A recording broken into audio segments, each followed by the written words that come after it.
25 April 2026. दैनिक चालू घडामोडी bye MPSC जागरण. आजचे महत्त्वाचे प्रश्न. प्रश्न 1. अलीकडेच इंग्रजी भाषा दिवस कधी साजरा करण्यात आला आहे? उत्तर एप्रिल 23. प्रश्न 2. अलीकडेच भारताने कोणत्या देशाला 2 टन आवश्यक वैद्यकीय पुरवठा प्रदान केला आहे? उत्तर टांझानिया. प्रश्न 3. अलीकडेच भारताने कोठे 3D ग्लास चिप युनिटचा शुभारंभ केला आहे? उत्तर ओडिशा. प्रश्न 4. अलीकडेच जागतिक पॅरा ॲथलेटिक्स चॅम्पियनशिप 2027 चे यजमानपद कोण भूषवेल?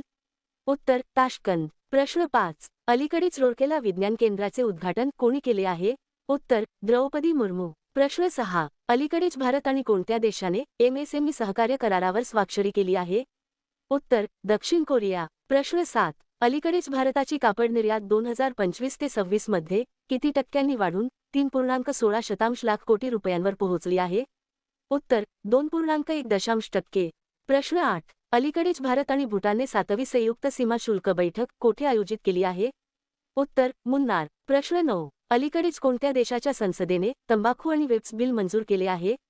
उत्तर ब्रिटन. प्रश्न 10. अलीकडेच कोणत्या IITने भारताचा पहिला 3 टीम फुटबॉल ओमेगा बॉल सादर केला आहे? उत्तर IIT मद्रास. प्रश्न 11. अलीकडेच कोणते रेल्वे डेपो पहिले वॉटर न्यूट्रल रेल्वे डेपो बनले आहे? उत्तर अहमदाबाद रेल्वे डेपो. प्रश्न 12. अलीकडेच कोणाला WEF यंग ग्लोबल लीडर म्हणून नामित करण्यात आले आहे? उत्तर आर्थर लॉ. याचा संपूर्ण व्हिडिओ पाहण्यासाठी खाली दिलेल्या लिंकवर क्लिक करा. धन्यवाद.